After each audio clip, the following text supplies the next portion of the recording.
Donc, bonjour tout le monde. Bienvenue au dernier cours de l'école d'été en analyse du signal en sommeil et je devrais ajouter état de conscience altéré. Donc, c'est notre dernier cours d'une série de 9. Là. C'était quand même un cours bien rempli. On vous avait promis que ça allait passer du plus simple au plus complexe et là, on termine avec des graphes de connectivité. Donc, on est définitivement dans le plus complexe, mais aujourd'hui, on est aussi dans des applications concrètes des analyses qu'on fait donc en sommeil ou dans les états de conscience altérés. Catherine, vous la connaissez peut-être, mais elle est présentement stagiaire postdoctorale à McGill et elle avait fait son doctorat avec nous au CEAM sur le trauma crânien et les rythmes circadiens. Puis, à notre grand bonheur, elle revient avec nous, mais cette fois-ci comme chercheuse au CEAM et dans l'Axe Trauma du Centre de recherche à partir du 1er janvier 2022. Elle va être aussi affiliée à l'Université de Montréal au département d'anesthésiologie. Donc, Catherine s'intéresse aux états de conscience altérés, c'est de ça qu'elle va nous parler aujourd'hui.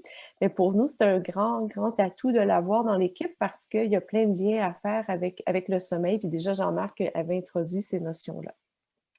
Donc, je vais la laisser, elle a déjà partagé son écran, je vais lui laisser la parole, mais avant de lui laisser la parole, je vais juste vous dire que comme les autres fois, je vais gérer le chat. Si vous avez des questions, vous pouvez juste lever la main, interrompre. On n'est pas, on aime ça se faire interrompre quand on présente, ou bien m'écrire les questions dans le chat, soit à tout le monde, ou soit juste à moi. Voilà. Merci pour l'introduction, Nadia. Ça me fait vraiment plaisir d'être avec vous ce matin. J'ai quand même eu du plaisir à construire la présentation de ce matin parce que je ne l'ai jamais donnée dans ce format-là, mais je pense qu'effectivement, il y a beaucoup de liens à faire entre les différents états de conscience, puis les mesures de connectivité, puis quelles informations elles peuvent nous donner sur le fonctionnement du cerveau dans ces différents états, puis l'échange ou le traitement de l'information. Donc, j'ai prévu en première partie de revenir un peu sur la connectivité fonctionnelle en parlant de certains petits points avec une certaine mise en garde dans le sens que il y a tellement de choses qui peuvent varier dans nos mesures de connectivité fonctionnelle. Donc, quoi regarder? Qu'est-ce qui peut influencer notre résultat? Ensuite, j'aimerais ça vous parler des graphes et de leurs propriétés. Donc, on va vraiment aller décortiquer chaque propriété, pas chacune parce qu'il y en a d'autres que je n'ai pas inclus, mais les plus connues, les plus utilisées dans la théorie des graphes. Puis ensuite, les étapes à suivre grossièrement là, pour construire des graphes si jamais vous souhaitez l'appliquer à vos données de sommeil. On va peut-être essayer de prendre une pause avant la deuxième partie où je vais présenter quelques études qui ont appliqué certaines notions de connectivité fonctionnelle, mais surtout d'analyse des graphes en anesthésie, sédation, sommeil, même privation de sommeil. Il n'y a pas grand-chose, je vous dirais, là, qui a été fait. C'est un domaine qui est assez récent. Puis ensuite, on va parler de connectivité dynamique brièvement, puis de perturbation et de complexité là, à la toute fin. Donc, n'hésitez pas, c'est ça, à m'interrompre si jamais il y a des choses qui ne sont pas claires. Donc, la semaine dernière, Jean-Marc a parlé de connectivité surtout fonctionnelle. On sait que, grossièrement, il y a 3 types de connectivité, donc anatomique, fonctionnelle ou causale, effective, qu'on peut appeler aussi. Donc, la connectivité structurelle va vraiment venir nous décrire les liens anatomiques qui supportent la neurophysiologie. La connectivité fonctionnelle va nous démontrer, en fait, quelles sont les associations statistiques ou de dépendance entre les éléments d'un système. Et la connectivité effective est plutôt reliée à la connectivité dirigée ou causale entre les éléments d'un système. Donc, comment un nœud peut influencer l'activité d'un autre nœud. Donc, si on parle de connectivité fonctionnelle de façon large, dans les mesures qui ont été présentées la semaine dernière, c'est certain qu'il y a certaines mesures hybrides, là, donc qui se situent entre des mesures de phase ou entre des mesures d'amplitude. Mais de façon générale, la majorité des mesures vont soit être des mesures qui regardent l'enveloppe ou l'amplitude du signal versus des mesures qui vont regarder la synchronisation dans la phase du signal. Donc, ces 2 grandes familles sont quand même importantes à distinguer puis sont souvent en fait utilisées de façon mutuellement exclusive dans la littérature. Donc, on va avoir des études qui vont parler d'un état avec une mesure d'amplitude, une autre étude qui vont parler avec une autre. Ils vont souvent avoir des résultats différents, mais on estime que les mesures liées à l'amplitude et les mesures liées à la phase regardent probablement des phénomènes corticaux qui sont différents, donc nous donnent des informations différentes.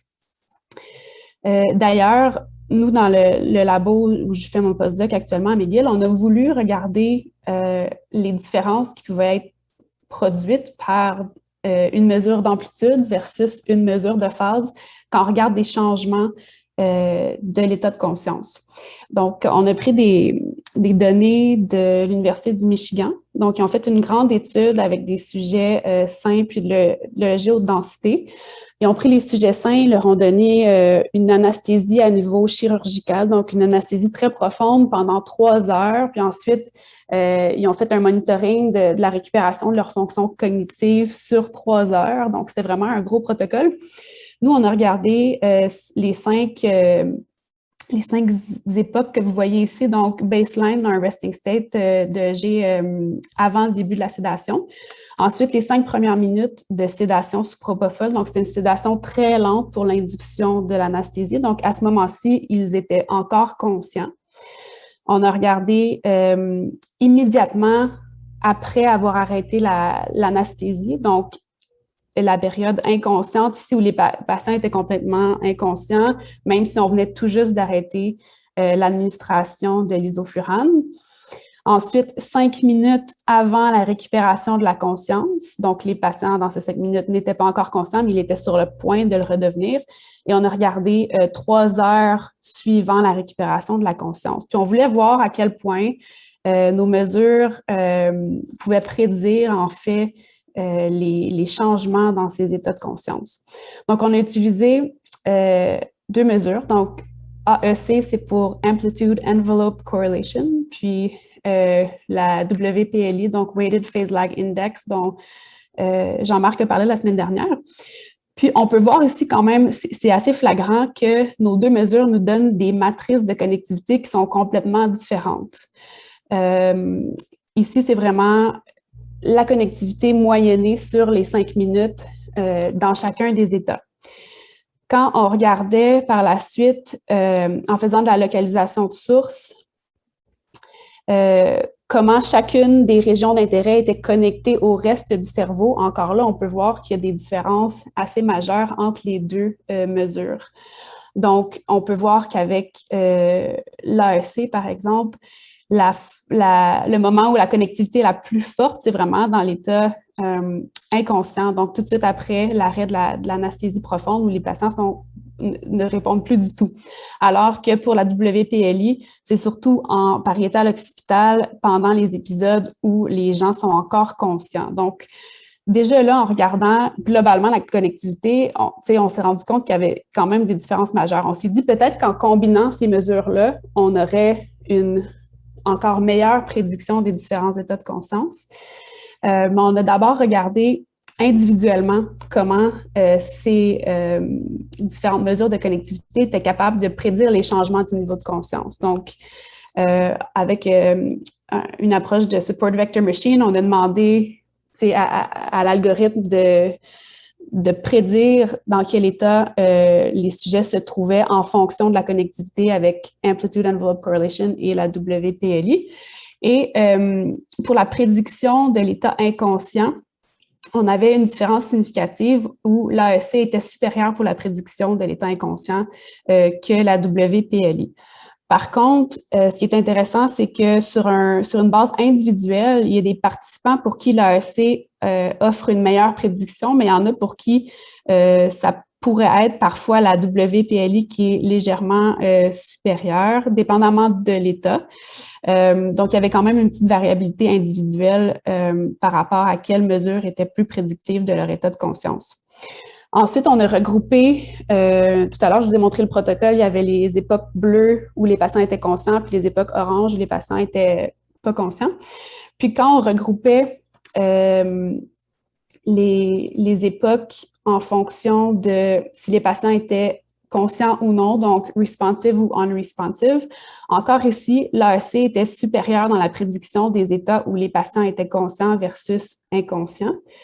Et quand on comparait l'époque inconscient versus 5 minutes avant le retour de la conscience, encore une fois, l'AEC était supérieur dans la prédiction de cet état de conscience. Donc, globalement, c'est ça qui est ressorti dans nos conclusions, c'est que cette mesure basée sur l'amplitude était mieux capable de détecter les changements dans le niveau de conscience des patients, des sujets sains en fait. Puis même quand on combinait l'AEC avec la WPLI, on n'avait pas une meilleure prédiction que quand on utilisait l'amplitude seule. Donc on était quand même surpris, surtout parce que en tout cas dans nos études, on utilise tout le temps la WPLI. Donc là, on s'est dit, bon, peut-être qu'on devrait changer notre stratégie puis regarder l'AEC aussi quand on essaie de quantifier la conscience ou les changements du niveau de conscience. Mais bref, globalement, je pense que ce qui est important dans cette étude, c'est de démontrer que le choix de la mesure de connectivité va avoir une grande influence sur les résultats ou les patrons de connectivité qu'on va pouvoir observer dans un signal EEG, par exemple. Catherine, est-ce que je peux te poser une question? Oui. Est-ce que tu aurais des recommandations à faire sur quel type de métrique utiliser selon les types de questions de recherche? Y aller avec une mesure d'amplitude versus de couplage de phase? Est-ce qu'il y a des grandes tendances qui se dessinent dans la littérature ou on est encore en train d'explorer quelle métrique veut dire quoi?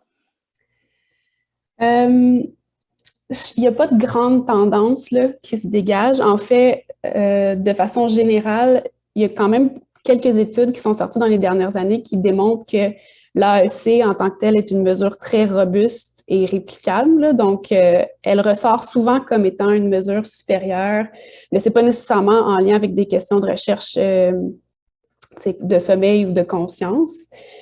Je pense qu'on n'a pas encore la réponse à cette question très claire, malheureusement. Puis j'étais dans le groupe de discussion pour la revue sur la connectivité sommeil, puis je veux dire, c'est ça la grande question, là, comment orienter les questions de recherche, mais c'est pas aussi clair qu'on pourrait le croire. Mais il y a certains papiers qui vont utiliser différentes mesures, puis justement démontrer les graphes ou la connectivité qui ressort en utilisant différentes mesures. Puis ça nous permet d'avoir une perception un peu plus complète de ce qui se passe. OK, merci beaucoup. Puis il y a une question de Hugo. Je vais laisser poser sa question. Merci. Pardon, moi juste une petite question très basique de faisabilité. Le signal que tu donnes à ton algorithme quand tu mesures l'AEC ou la WPLI, c'est du signal qui est filtré dans une bande particulière ou c'est le signal RAW que tu mesures directement? Parce que du coup, ça va impacter l'amplitude, j'imagine. Oui, tout à fait.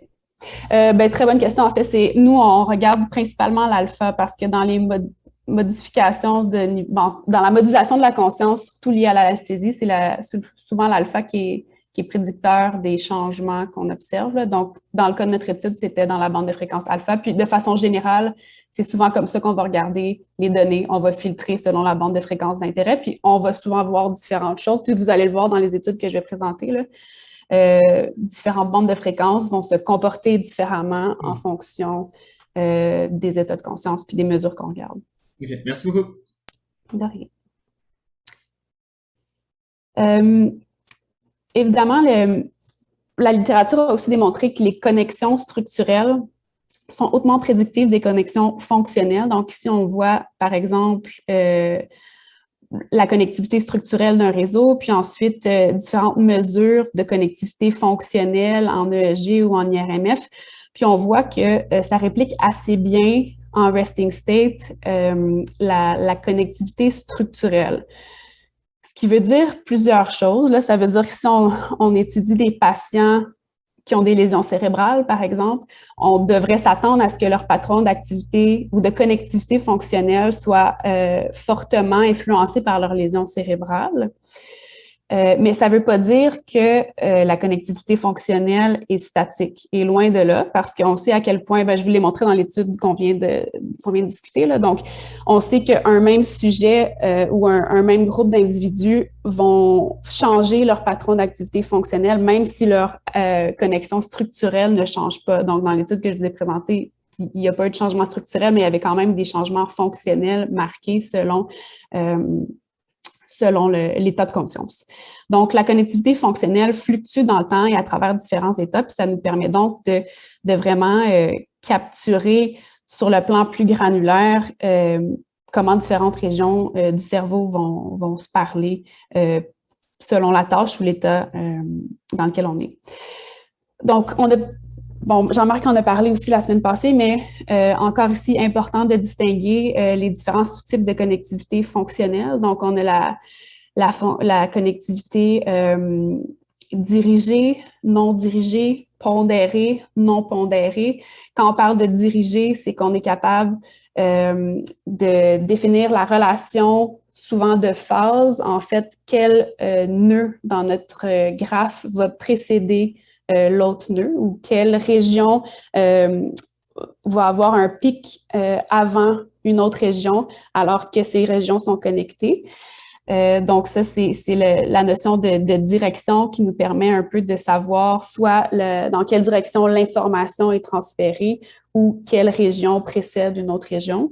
La pondération, ça nous permet de mesurer la force d'un lien de connexion.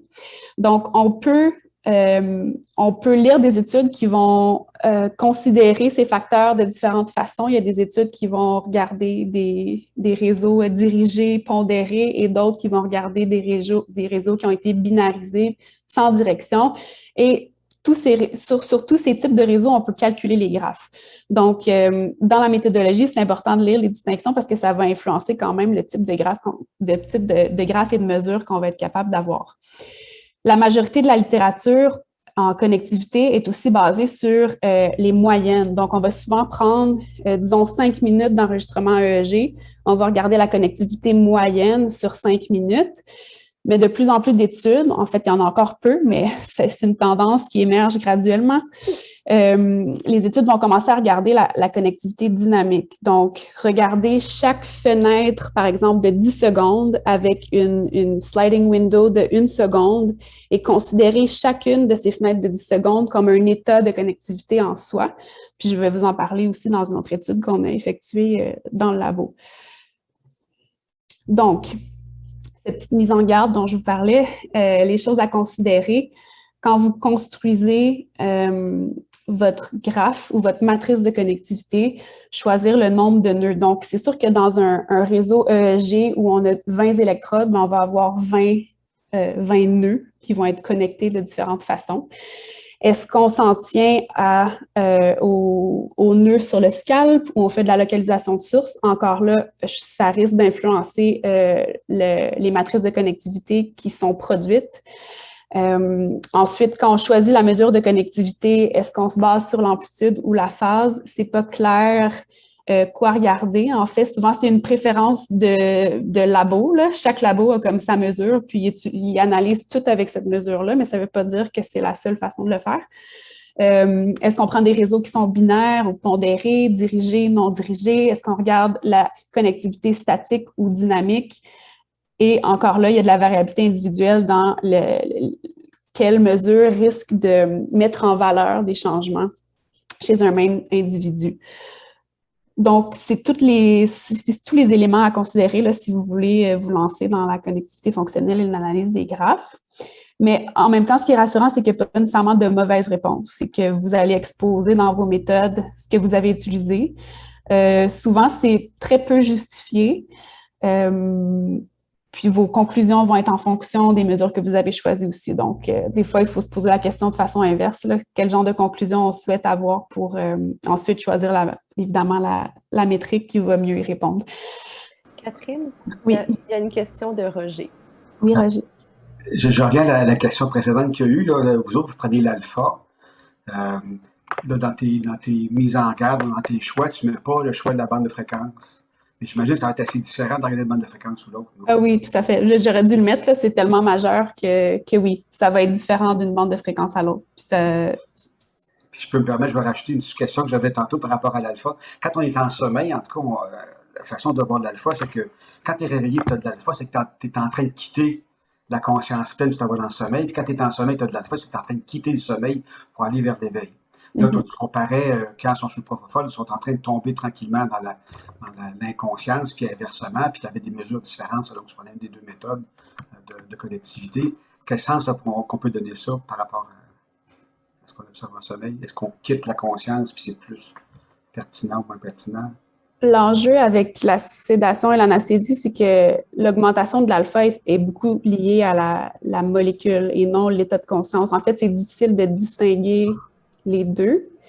C'est pour cette raison-là que nous, dans notre étude, on a voulu regarder les 5 minutes après l'arrêt de l'administration de l'isoflurane, même s'il y en avait encore dans le système, il n'y avait pas d'administration active. Fait que, il y a des protocoles là, qui tentent de dissocier l'effet du propofol ou de n'importe quelle molécule versus l'effet de l'état de conscience altéré. Les parallèles sont plus difficiles à établir entre le sommeil et l'anesthésie pour cette raison-là. Je pense que si on les étudie en sommeil, c'est beaucoup plus pur, là, dans le sens que c'est moins contaminé par autre chose. Mais je vais peut-être répondre à cette question-là dans les études que je vais vous présenter. En sommeil, à date, c'est pas tant l'alpha qui sort comme étant le plus intéressant à regarder sur le plan de la connectivité et des graphes. OK, merci.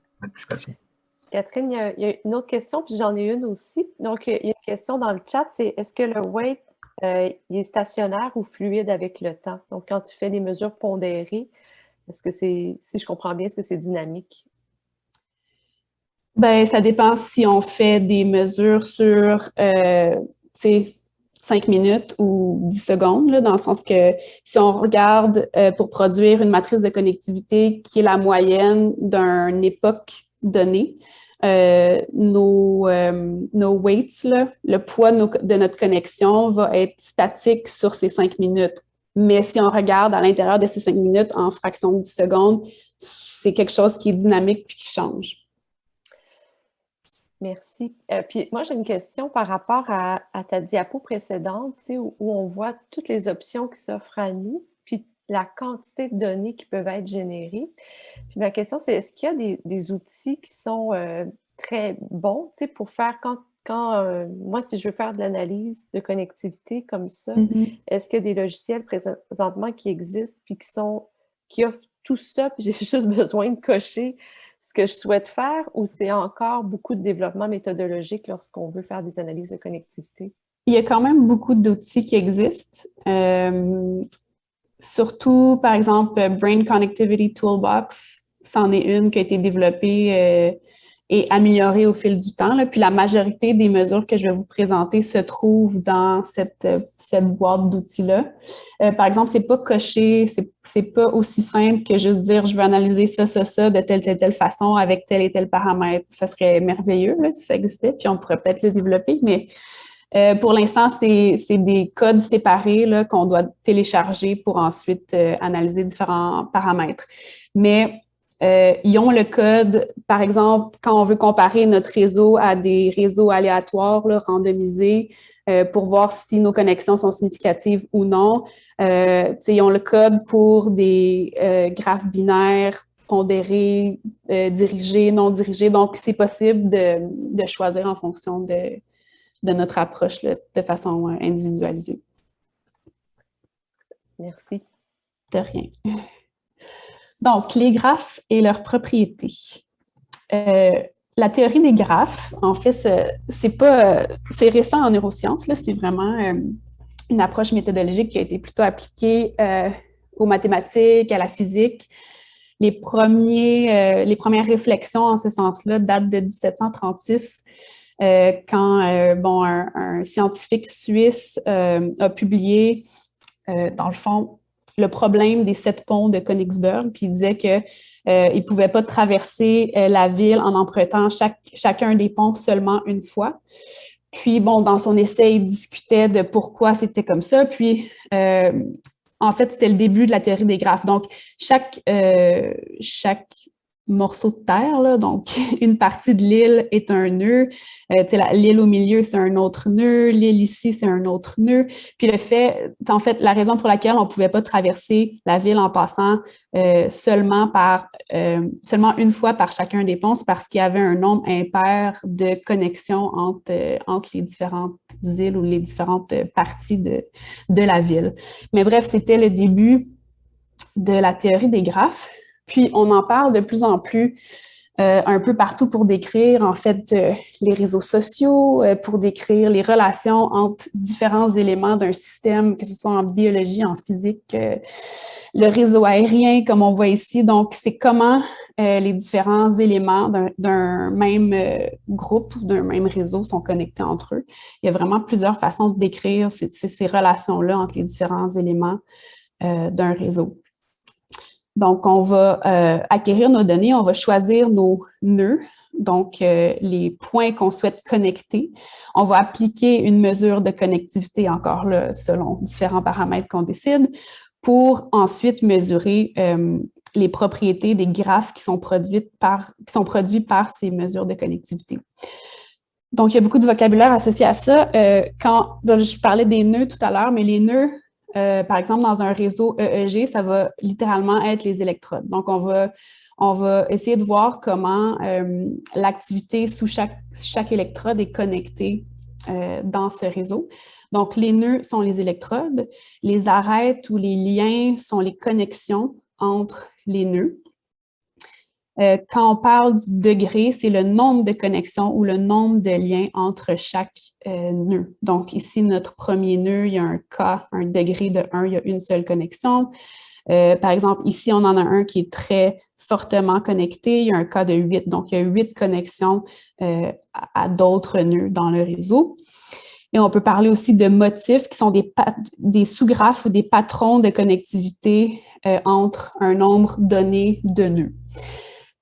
Ensuite, on va pouvoir parler de la distribution des degrés qu'on voit ici, qu'on peut dessiner là, en fonction des caractéristiques de notre réseau. Donc, un degré de 1, ce serait un nœud qui est très faiblement connecté. Habituellement, il va y avoir énormément de nœuds dans le réseau qui vont être fortement connectés et ainsi de suite. On peut noter le nombre de nœuds qui ont le degré K.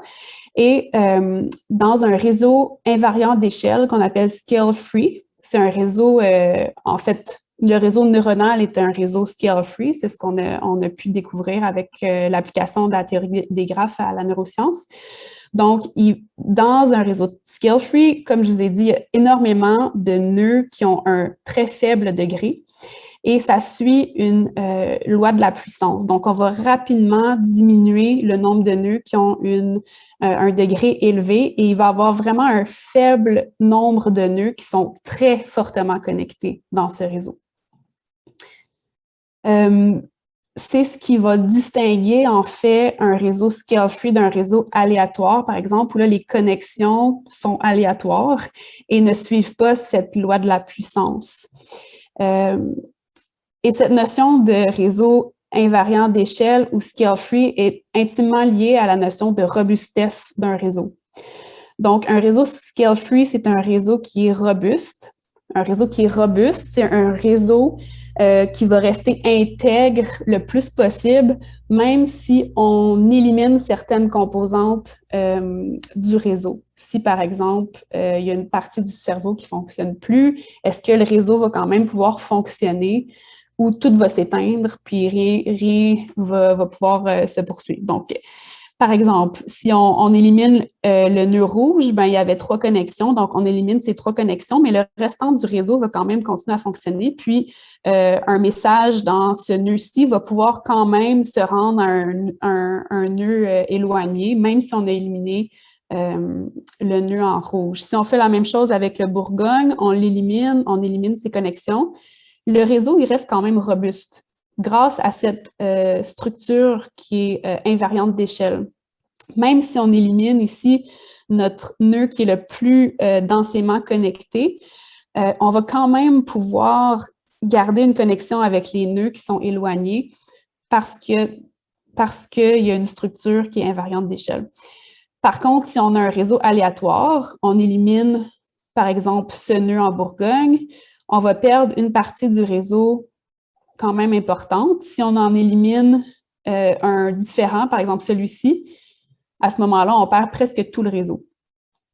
Donc, on estime qu'un réseau neuronal en bonne santé, capable de fonctionner, capable d'exécuter différentes tâches cognitives, est un réseau qui suit cette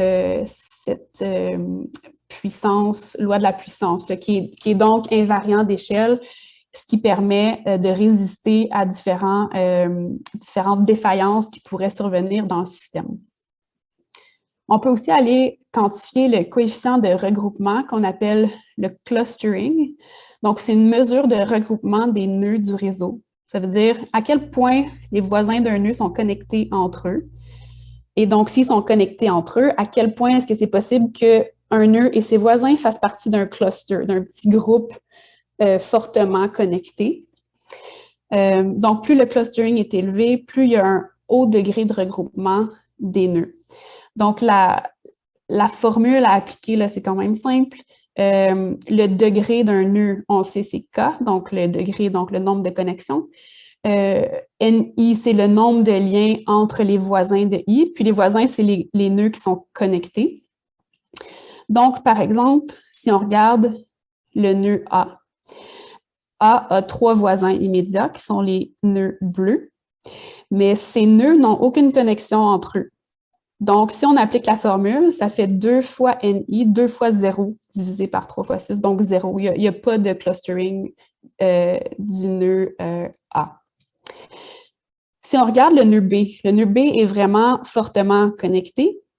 Il y a 8 voisins en gris, mais entre ces 8 voisins, il y a seulement 2 connexions directes. Donc, le clustering est quand même faible, même si le degré est élevé. Donc, on conclurait ici que ni A ni B fait partie d'un cluster séparé du réseau qu'on voit ici. On peut l'appliquer à différents exemples. Là, je voulais vous montrer encore un cas où on a un nœud qui est assez central, qui est connecté à plusieurs voisins. Ces voisins-là ont des connexions avec la moitié des autres nœuds dans le réseau. Ça fait un clustering de 0,5. Si tous les voisins du nœud central sont connectés entre eux, on a un clustering très élevé, donc 0,9. Ici, on a un clustering de 0,3. Puis, c'est un peu parce qu'on dirait que le nœud en Bourgogne est entre un petit cluster ici et peut-être un petit cluster ici. Donc, les voisins dans un cluster ou de l'autre cluster sont assez connectés, mais les clusters entre eux ne le sont pas tant que ça. Donc, ça fait un clustering plus faible. Et évidemment, ici, un degré élevé, mais aucune connexion entre les voisins, un clustering de 0. On peut aussi parler de longueur de chemin. Donc, c'est le nombre minimal de liens qui doivent être traversés pour passer du nœud I au nœud J. Donc, en général, un réseau qui va être complexe, qui va avoir une structure invariante d'échelle, va avoir une longueur de chemin qui est relativement courte entre tous les nœuds de son réseau. Donc, c'est vraiment la distance, le nombre de connexions qui doivent être traversées pour parcourir le plus rapidement possible du nœud I au nœud J. Donc, ici, c'est 4 entre I et J. Et ça vient toucher la notion de petit monde, de small worldness. Donc, vous avez peut-être déjà entendu l'expression 6 degrés de séparation, que tout le monde est connecté à 6 degrés de séparation. Mais ça fait vraiment référence à cette notion de réseau en petit monde. Tu sais, on dit le monde est petit, mais c'est ça qu'on veut dire, c'est que tout le monde est connecté à travers très peu d'étapes. Et c'est vraiment cette structure de réseau invariant d'échelle où on a une longueur de chemin assez courte, on a du clustering. C'est ce qui permet à tous les nœuds d'un réseau d'être connectés assez simplement ou assez rapidement si on veut transférer de l'information d'un nœud à un autre.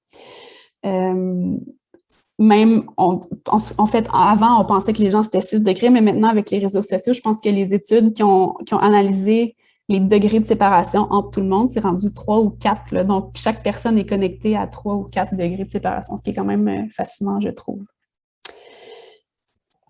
Donc, oui. Il y a une question dans le chat.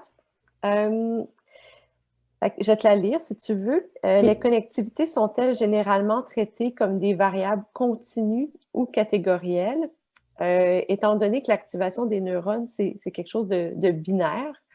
Donc, c'est de faire le lien entre l'activation du neurone puis comment les la connectivité est traitée?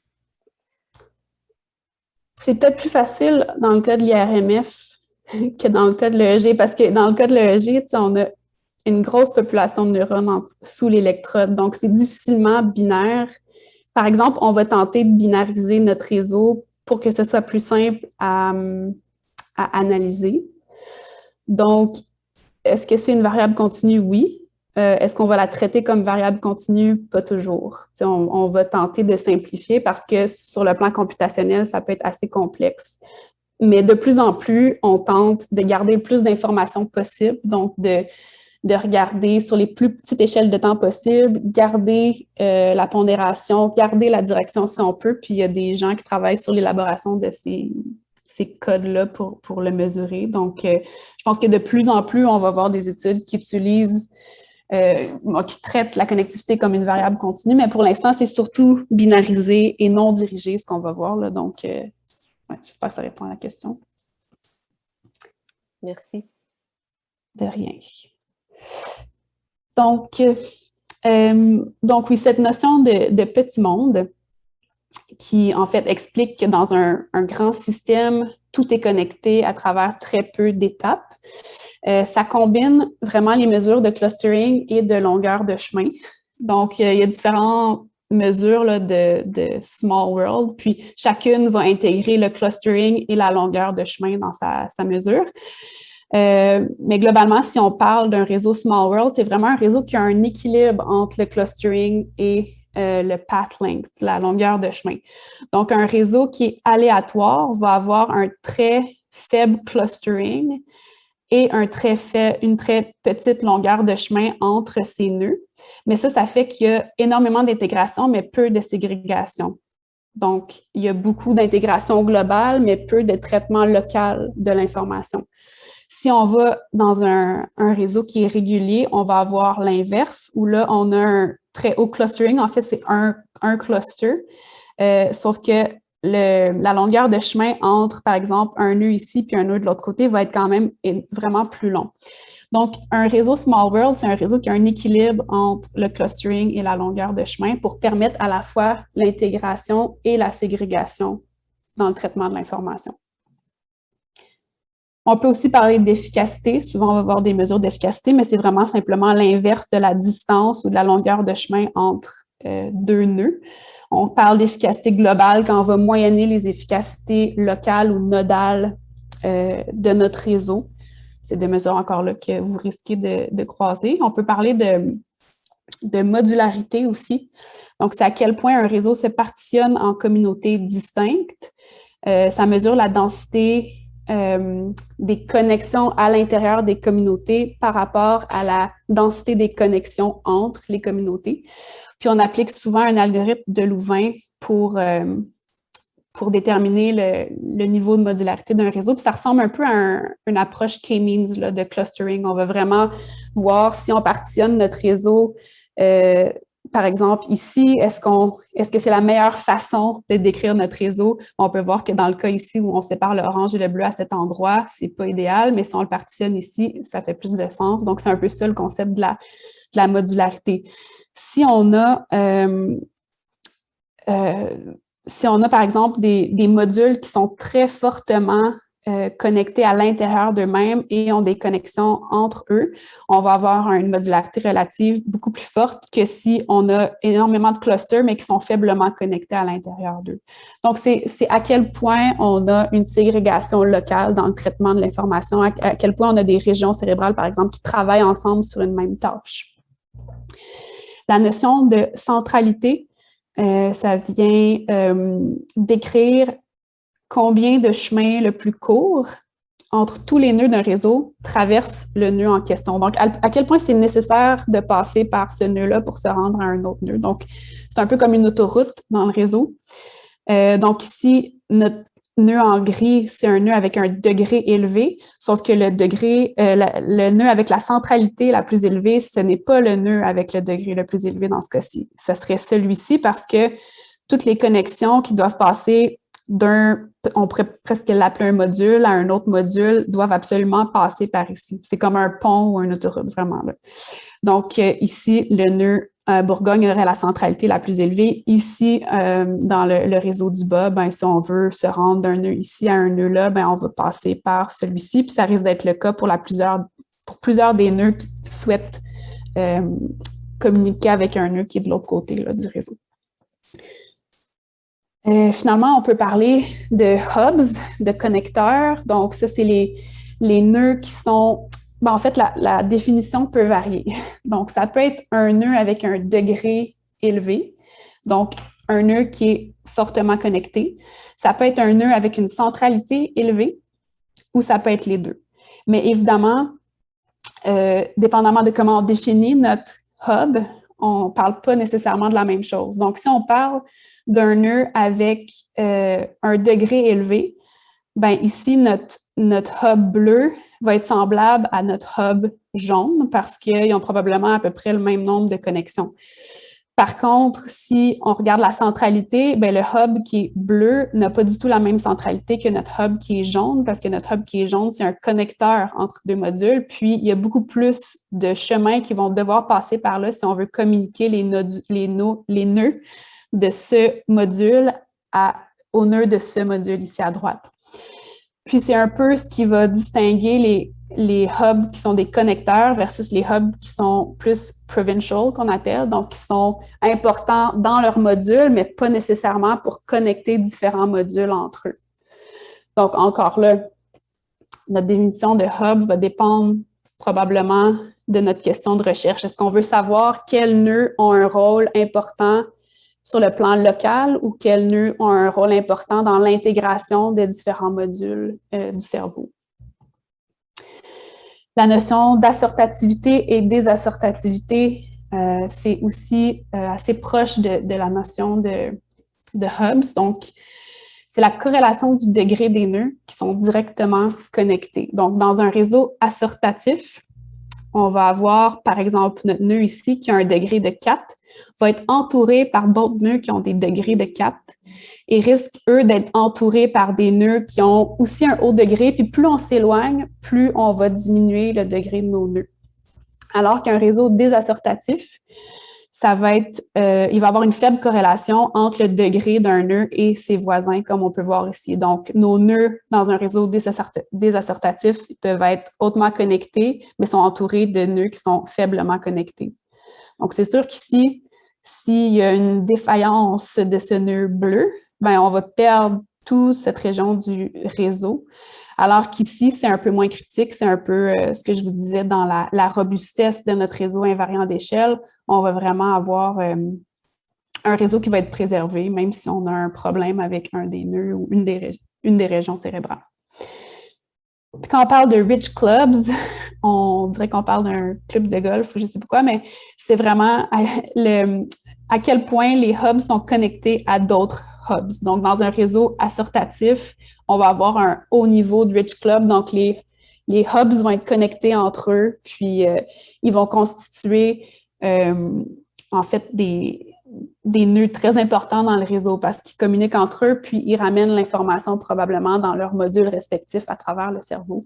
Donc, il y a plusieurs études qui vont regarder le rôle des hubs ou des rich clubs dans le réseau, puis ils peuvent faire ça en appliquant différents seuils de connectivité. Donc, ils vont peut-être préserver seulement les nœuds du réseau qui sont les plus fortement connectés, puis ce serait la façon d'aller démasquer un peu l'activité des hubs puis des rich clubs. Donc, un réseau complexe, j'achève les définitions, je sais que je vous bombarde, mais un réseau complexe, c'est un réseau comme votre cerveau et le mien sur le plan fonctionnel. Donc, c'est vraiment un réseau qui intègre un peu toutes ces notions que je vous ai décrites, mais avec un certain équilibre. Donc, il y a un clustering, qui a un niveau de small worldness dans sa structure, qui a des nœuds qui sont plus fortement connectés que d'autres, qui ont une structure assortative, qui sont modulaires, hiérarchiques. Donc, c'est ce qui permet à la fois l'équilibre entre l'intégration et la ségrégation fonctionnelle. Puis c'est quelque chose qui manque dans des réseaux aléatoires ou des réseaux réguliers. Si on compare justement la structure, mais je vous en ai parlé là, un petit peu à travers les différentes définitions. Puis voilà, on estime que la conscience, la capacité à effectuer différentes tâches, à avoir une expérience subjective, émerge grâce à cette interaction complexe entre les différentes régions du cerveau, mais grâce aussi à cet équilibre entre la spécialisation fonctionnelle et l'intégration fonctionnelle. Donc, comment construire des graphes? On part d'un signal, donc ici généralement un EEG. On applique une mesure de connectivité de notre choix selon notre question. On en obtient une matrice de connectivité. Ensuite, on peut choisir d'appliquer un seuil pour préserver seulement un certain nombre de connectivités ou les nœuds qui sont les plus fortement connectés. Ça dépend comment on veut le construire, mais généralement, les études qui vont construire des graphes vont, par exemple, appliquer un seuil où ils vont garder seulement 30% des connexions les plus fortes et ça va produire par la suite une matrice d'adjacence où là, on préserve seulement les connexions les plus fortes du réseau. Donc, on passe de cette matrice où les connexions les plus fortes sont en rouge, puis quand on élimine toutes les faibles connexions, on reste avec une matrice binaire où là, on a c'est vraiment oui, non, sont-ils connectés? On regarde vraiment seulement les connexions les plus fortes. On peut construire un graphe à partir de cette matrice d'adjacence et on va comparer le graphe qu'on construit à des graphes aléatoires. Puis, les graphes aléatoires, on va les préserver, je vais vous montrer comment, là, mais on va les générer en préservant certaines propriétés du graphe qu'on vient de calculer dans nos données.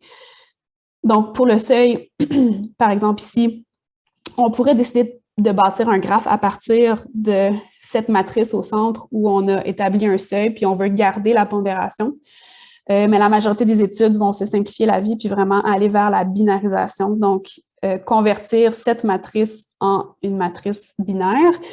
Là, il y a des approches qui sont développées pour éliminer ce besoin d'avoir un seuil, là. Donc, par exemple, il y a une étude qu'on va voir plus tard qui a utilisé la multi-threshold permutation correction, où là, ils vont générer des graphes à différents seuils, puis voir quelles connexions sont restantes à travers les différents seuils qui sont appliqués, puis ils vont conclure que les seules vraies connexions sont celles qui perdurent à travers les différents seuils. La toolbox dont je parlais plus tôt, le Brain Connectivity Toolbox, qui va permettre de construire les graphes à partir des données d'EEG ou d'IRM, que ce soit binarisé ou non, pondéré ou non. C'est vraiment bien fait, là, mais ça permet de télécharger le code. Et finalement, quand je parlais de comparer notre graphe ou notre réseau à des réseaux aléatoires pour savoir si les propriétés sont fréquentes de façon significative, c'est-à-dire est-ce que la propriété survient plus dans mon réseau que dans 100 réseaux aléatoires qui sont générés. Puis habituellement, on va rapporter seulement les résultats qui sont significatifs au-delà de ce qui est déjà généré dans un réseau aléatoire. Donc, quand on génère un réseau aléatoire, on va souvent préserver le degré, la distribution du degré de notre réseau, mais on va seulement modifier les connexions. Donc, on va garder la structure topologique des degrés de notre réseau, mais la façon dont ces nœuds sont connectés, ça va changer. Puis, on va voir si en rendant notre réseau aléatoire, ben, nos résultats ils sont solides ou si c'est en fait un produit de quelque chose qui est déjà présent dans un réseau aléatoire quelconque. Donc, je vous l'ai déjà dit, là, la majorité des études vont utiliser des mesures symétriques, donc des mesures binarisées, souvent des mesures non dirigées, mais c'est possible d'utiliser des graphes pondérés plutôt que des graphes non dirigés ou binarisés. Puis, dans les dernières années, ça semble émerger là, graduellement. Donc, on risque d'en voir de plus en plus. Donc, j'arrêterai ici pour la pause. Puis, on va revenir, je ne sais pas combien de temps habituellement vous prenez pour les pauses, mais on pourrait prendre 5 à 10 minutes puis revenir pour le reste. Nadia, je te laisse décider. Super, merci Catherine. Peut-être avant la pause, s'il y en a qui ont des questions, n'hésitez pas. Là.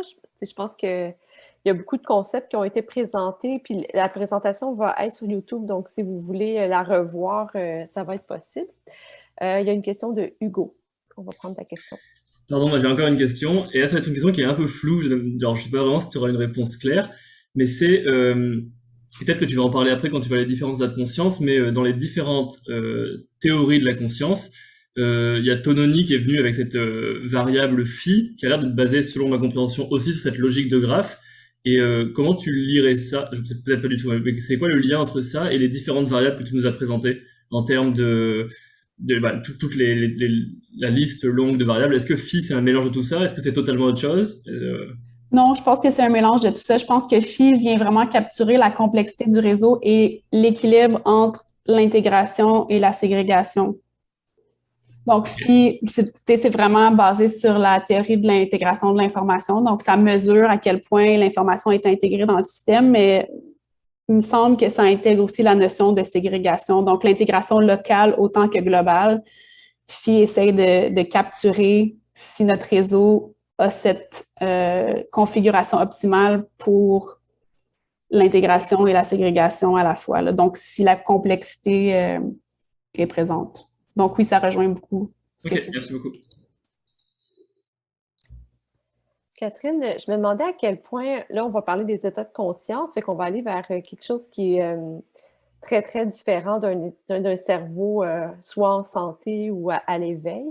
Mais je me demandais chez des sujets en santé, sujets contrôle, à quel point il y a des différences interindividuelles dans ces mesures-là. Est-ce qu'il y a des propriétés des graphes qui sont très, très, très différentes entre les personnes, puis d'autres qui le sont moins, ou chez des personnes qui fonctionnent bien, on s'attend à ce que ce soit assez semblable? C'est une bonne question.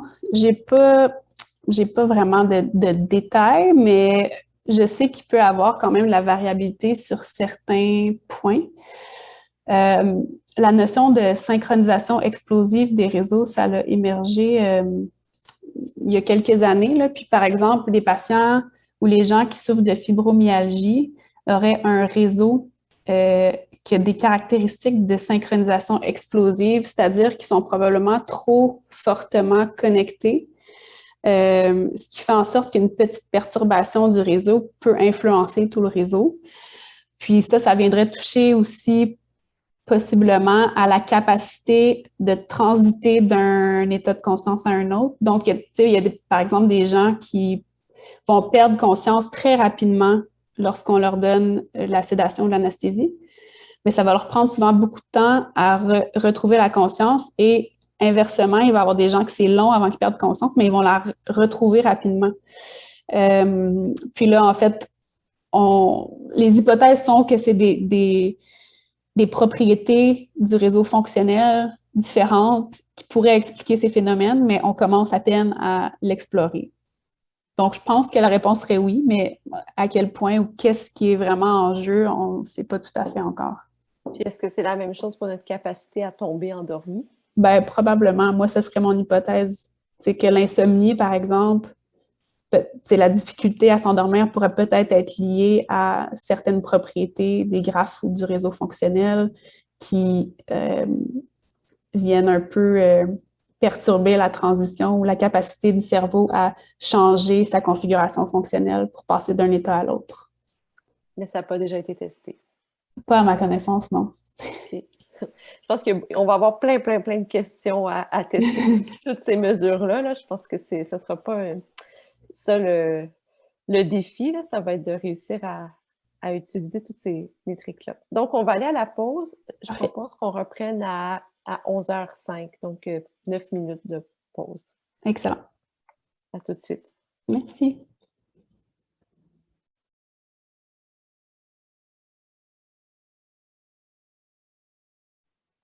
Donc, on va terminer notre pause et reprendre la présentation de Catherine, je pense, avec des exemples concrets des propriétés des graphes avec des données d'état de conscience.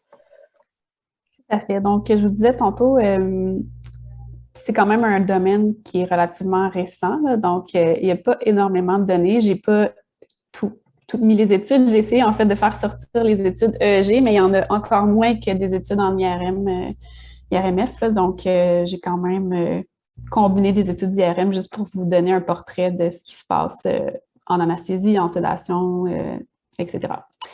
Donc, cette première étude, en fait, ça a été l'étude de postdoc de ma superviseure Stéphanie Blaine-Moraes à McGill. Donc, elle a fait son postdoc à l'Université de Michigan. Donc, c'est la même base de données dont je vous parlais plus tôt. Donc, des sujets sains qui ont été anesthésiés pendant 3 heures. Puis ensuite, on a continué à les suivre pour la récupération de la fonction cognitive dans les 3 heures qui ont suivi la récupération de la conscience. Donc, elle a regardé vraiment chacune des époques. Là. Donc, ça, c'est les sessions 2, 3, 4, 5, 6, 7. C'est séparé par environ 30 minutes. Puis, elle voulait voir comment, d'une part, la connectivité évolue à travers toutes ces phases et les différentes propriétés des graphes, comment aussi ces propriétés évoluent. Donc, elle a regardé la PLI. Je pense que c'est avant qu'elle connaisse la WPLI parce que maintenant, on ne l'utilise plus vraiment dans le labo. Mais la PLI n'avait pas de différence significative entre les différents états de conscience. Donc, la PLI globale, donc la connectivité globale du cerveau entre baseline, induction, inconscient, les 5 minutes avant une récupération de la conscience et toute la période de récupération, il n'y avait pas de différence significative entre ces époques. Donc, c'était une mesure qui n'était pas sensible suffisamment pour distinguer des changements induits par une perturbation aussi grande que l'anesthésie générale, ce qui est quand même frappant. Par contre, lorsqu'elle a regardé la propriété des graphes, elle pouvait voir vraiment des marqueurs qui étaient plus sensibles à ces changements-là. Donc, elle a préservé 10% des connexions pour binariser son graphe. Puis, elle a conclu ou trouvé qu'il y avait une longueur de chemin augmentée dans les 2 épisodes inconscients, donc tout de suite après l'arrêt de l'anesthésie et 5 minutes avant la récupération de la conscience.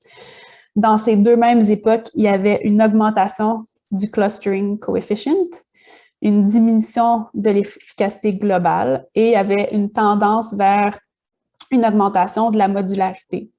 Donc, globalement, ce que ça suggérait, c'est que, d'une part, les graphes sont utiles pour décrire certains changements qui surviennent pendant l'anesthésie, mais que ce qu'on voit qui est produit par l'anesthésie, c'est une déconnexion des différentes régions. Donc, le cerveau semble fonctionner de façon plus modulaire, ségrégée, mais moins intégrée.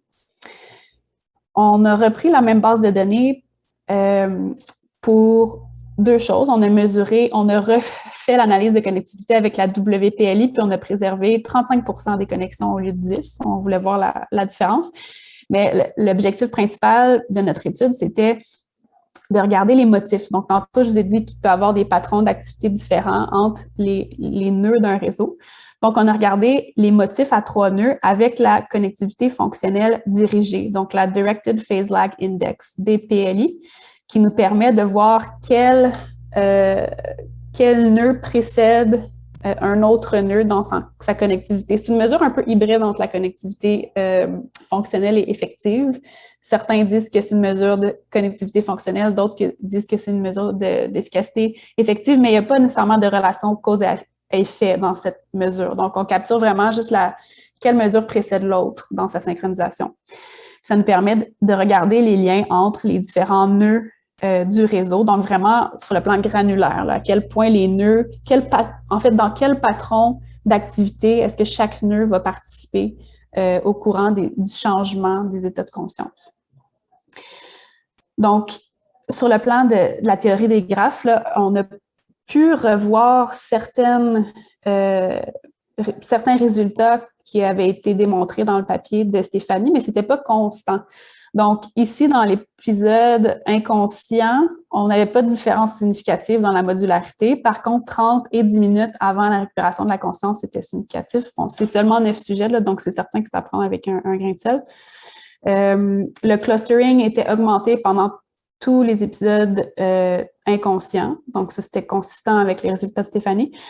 Pour ce qui est de l'efficacité globale, c'était diminué, mais pas de façon significative dans les états inconscients. Donc, encore là, oui, ça nous permet de voir certains changements, mais ces mesures globales ne capturaient pas,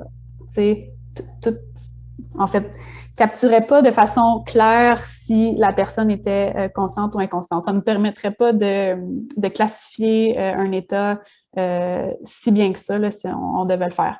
Puis quand on regardait la topologie des motifs, donc, je vais revenir en fait en arrière, là, parce que dans les motifs, il y avait seulement le motif 1 et le motif 5 qui étaient significatifs. En fait, le 2 aussi, mais il était tellement un peu distribué de façon aléatoire sur le scalp qu'on l'a pas regardé en détail, là. Donc, le motif 1 et le motif 5, ça, c'est chez un même individu.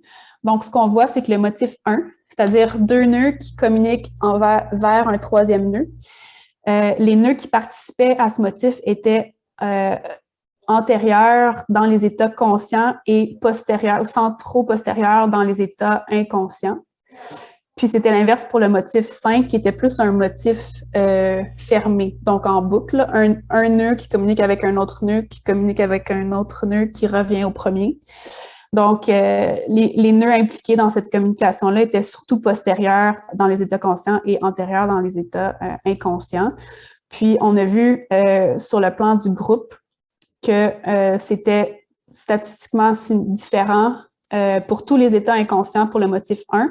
Et pour le motif 5, on retournait à une topographie semblable au baseline avant même le retour de la conscience.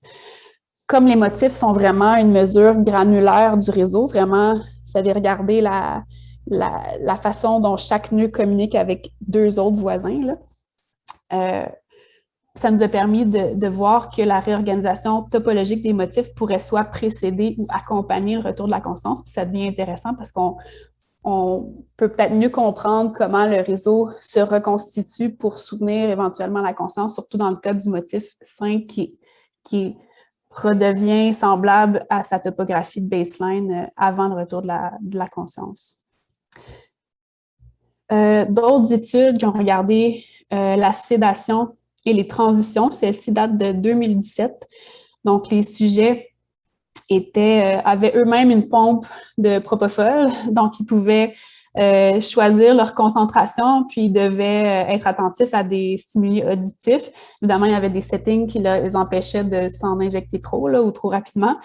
Donc, certains passaient d'un état où ils étaient capables de répondre, d'effectuer la tâche, à un état où ils n'étaient plus capables de répondre, donc ils étaient inconscients.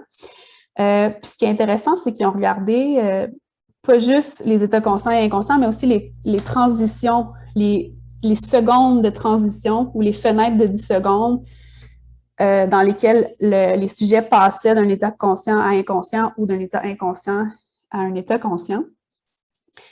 Ce qu'ils ont vu, c'est que dans si on regarde le delta, il y avait une augmentation de la connectivité en delta, fronto-pariétal et pariétal, dans les états inconscients, donc en gris, et dans les transitions entre de la conscience à la perte de conscience et l'état inconscient vers la conscience, qui sont orange et jaune. Donc, une augmentation globale de la WPLI dans les régions fronto-pariétales et pariétales en delta. Quand on regardait, en fait, l'activité bêta, c'est différent. C'est vraiment dans les états de transition d'un état de conscience à l'autre, où là, on a soudainement des augmentations de connectivité en pariétal, en fronto-pariétal et en frontal. Donc, c'était la première étude, du moins à ma connaissance, mais à la connaissance des auteurs aussi, là, qui a regardé vraiment les moments de transition. C'est super intéressant. Dans ces moments de transition-là, on voit aussi que les propriétés des graphes sont changées. Donc, on voit vraiment une augmentation de l'efficacité globale et l'efficacité locale. En bêta, c'est vraiment dans ces moments de transition d'un état à l'autre où c'est le plus élevé. Donc, on a à la fois une forte efficacité locale, mais aussi une forte efficacité globale. Alors qu'en delta, c'est augmenté dans les états, c'est ça, dans les transitions et pendant que les sujets sont inconscients. Alors qu'il n'y avait pas de différence sur le small worldness. Donc, c'est comme si le small worldness était préservé même dans les états inconscients, ce qui est aussi intéressant en soi. C'est probablement préservé et c'est probablement ce qui permet aux gens de retransitionner vers un état conscient par la suite. Mais c'est ça, ils ont regardé vraiment la relation entre l'efficacité globale, l'efficacité locale, puis ils ont vraiment vu que pour le delta, ce sont les états inconscients et de transition où cette relation, en fait, où ces deux mesures sont les plus fortes. Puis pour le bêta, c'est vraiment dans les états de transition où ces mesures sont les plus fortes. Une autre étude qui a regardé la sédation sous propofol en IRM fonctionnel avec la force des Rich Clubs en lien avec les erreurs sémantiques. Donc, les sujets étaient dans le scanner, ils étaient sédationnés, mais pas inconscients. Donc, ils faisaient quand même des tâches, puis augmentaient graduellement le niveau de sédation. Puis, on a pu voir que la force des Rich Clubs diminuait avec une sédation légère et modérée, puis que en fait, la force des Rich Clubs était corrélée avec les erreurs sémantiques. Donc, plus la force des Rich Clubs diminue, plus on a d'erreurs sémantiques dans la tâche. Ils ont aussi regardé la modularité et le coefficient de participation, je ne vous en ai pas parlé, mais ça mesure à quel point un nœud d'un module est connecté peut-être à d'autres modules. Donc, c'est à la fois une mesure de ségrégation, mais d'intégration des modules. Donc, ces deux mesures n'étaient pas significativement changées par le niveau de propofol. Donc, on avait un changement dans la force des Rich Clubs, mais on n'avait pas de changement dans la structure ou l'architecture modulaire nécessairement du réseau fonctionnel sous sédation. Donc, il y a une préservation de cette architecture du réseau. Une autre étude en IRM qui regardait justement la structure des Rich Clubs et des Hubs, puis de quel réseau ils faisaient partie, puis où ils étaient situés.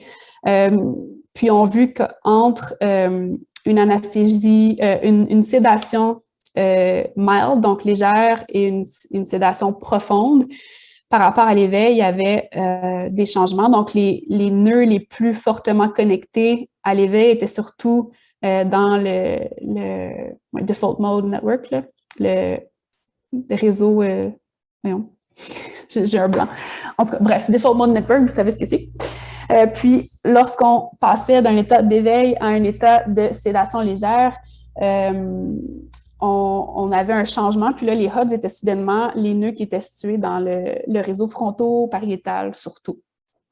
Ça a été un peu semblable en sommeil. On avait comme un changement, une préservation de cette structure où on a des nœuds et des Rich Clubs, où on a des hubs et des Rich Clubs, mais la topographie et la participation de ces nœuds-là à différents réseaux a été changée selon l'état de conscience.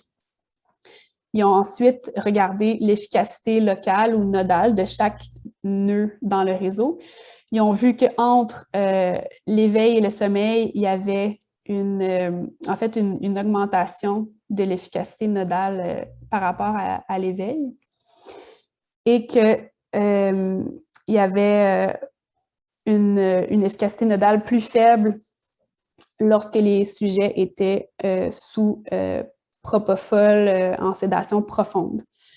Donc, j'ai mal écrit ma conclusion ici, mais le sommeil... en fait, ce n'est pas uniforme, là, donc vous voyez qu'il y a certaines régions où l'efficacité est diminuée, mais il y en a d'autres où l'efficacité est augmentée, alors que pour la sédation, c'est assez uniforme, ça va être plus faible l'efficacité qu'en sommeil.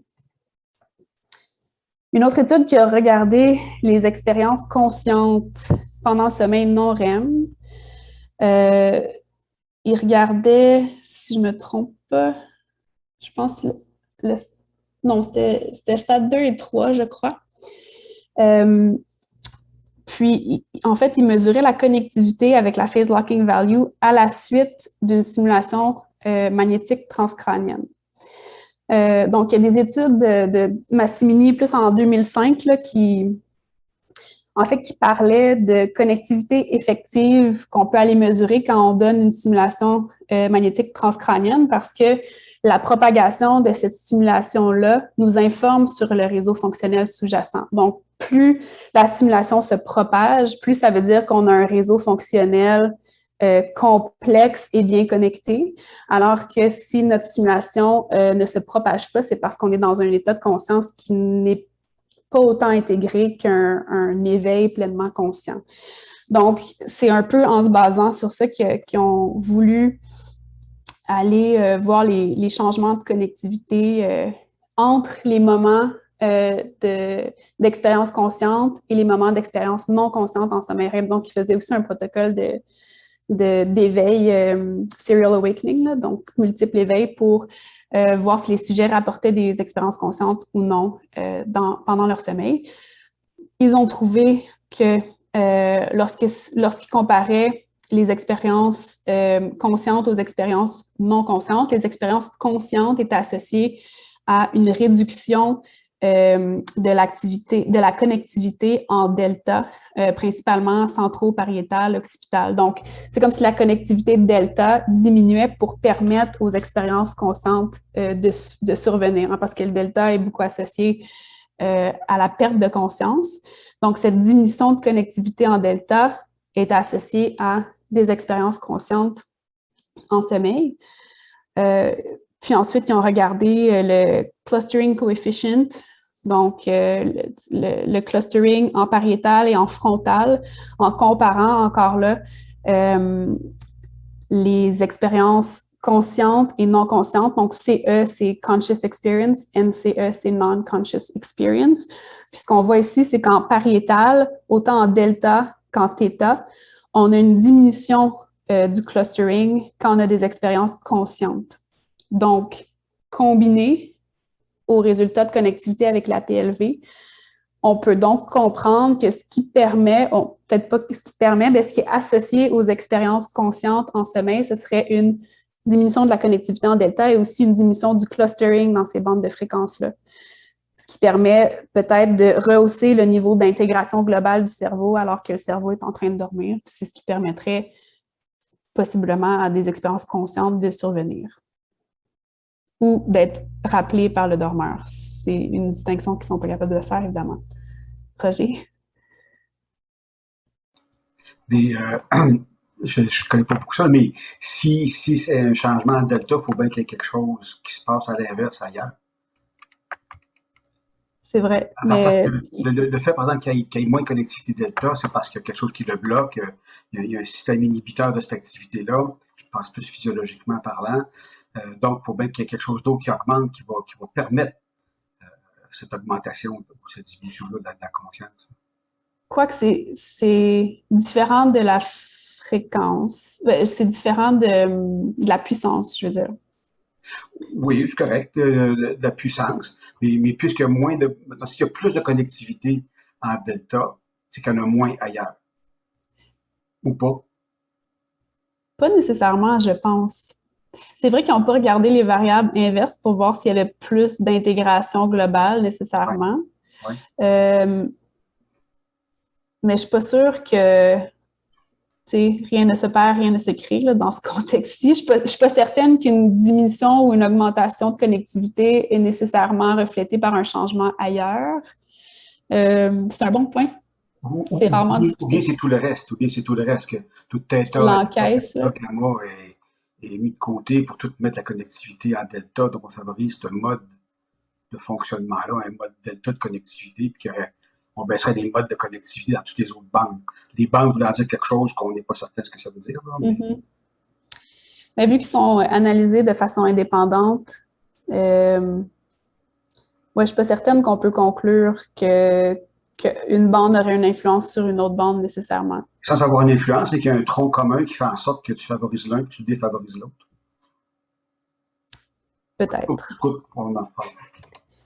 Mais je pense que le réseau en soi va changer sa configuration. Donc, s'il y a moins, on pourrait penser que s'il y a moins d'intégration, de connexion locale, il y en a plus globale, mais je pense que c'est pas nécessairement le cas. Il y a des états où on le voit en connectivité dynamique, il n'y a juste pas de connectivité, puis c'est tout, là. C'est des bouffées d'absence ou de neutralité, puis ensuite, ça revient à un état plus fortement connecté. Mais c'est super intéressant ce que tu dis. Il faudrait le regarder, en fait, si ça ça a des répercussions sur autre chose. Merci.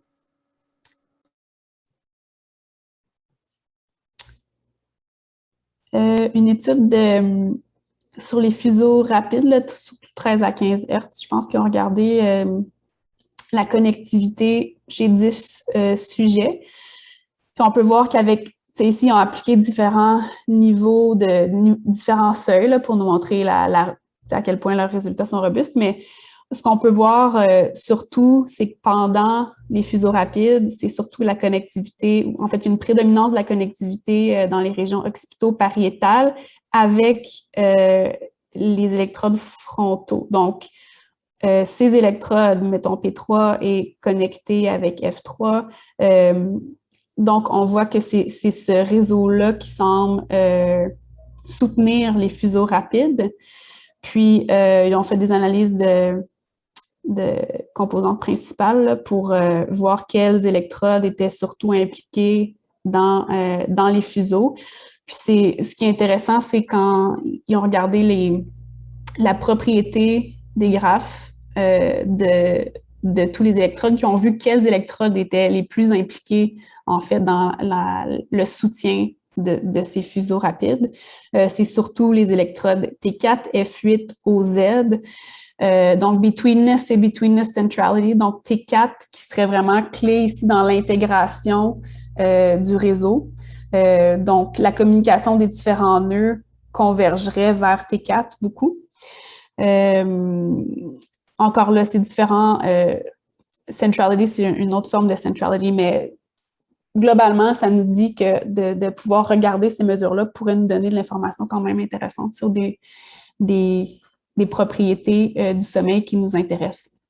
Même la privation de sommeil, une étude EEG de 2014, un petit peu plus vieille, qui a regardé à travers différentes bandes de fréquences les différences dans le clustering et la longueur de chemin. Puis, on voyait qu'après une privation de sommeil, il y a vraiment une diminution du clustering en alpha, donc probablement une diminution de l'efficacité locale en alpha. Puis, on voit une augmentation de la longueur de chemin en θ. C'est étrange, puis c'est peut-être parce qu'il manquait de puissance là, qu'on ne voit pas justement la répercussion de ce changement de clustering en alpha sur la longueur de chemin en alpha. Mais encore là, je pense que c'était vraiment comme une dizaine de sujets qui ont exploré ça. Encore là, une étude d'IRM fonctionnelle où ils ont regardé la modularité après la privation de sommeil. Ils voyaient que c'était diminué. Donc, c'est comme si l'architecture modulaire était affectée, en fait, par la privation de sommeil. Puis, le réseau tend vers une architecture un petit peu plus aléatoire quand il manque de sommeil, ce qui fait qu'il est probablement moins efficace et moins robuste aussi.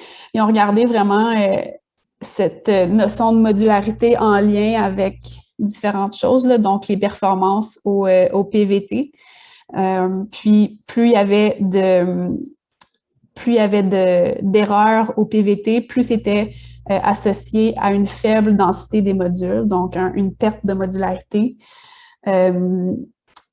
C'était aussi associé à une humeur négative. Et finalement, la réactivité de l'amygdale était associée avec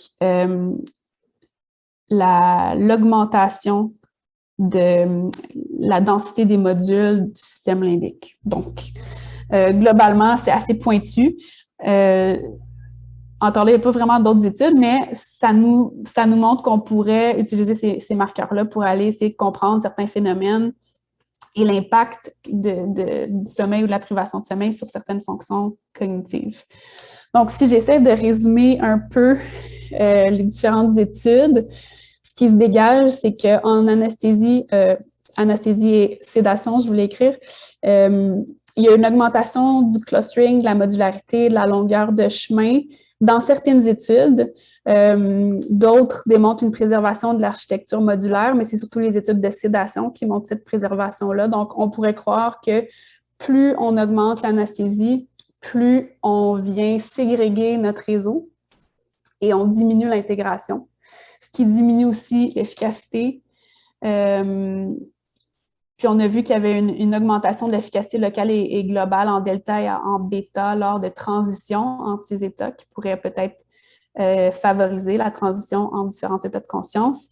Puis on a vu qu'il y avait une réorganisation topologique des connecteurs. Donc les connecteurs restent présents, mais ils changent d'endroit. Donc l'information converge dans différents réseaux, à différents endroits, selon le niveau de sédation ou d'anesthésie. On a cette même réorganisation, pas la même réorganisation, mais on a une réorganisation aussi topologique des hubs en sommeil, puis une diminution de la connectivité locale en basse fréquence, qui pourrait être un marqueur de l'expérience consciente en sommeil non-REM, comme on a vu.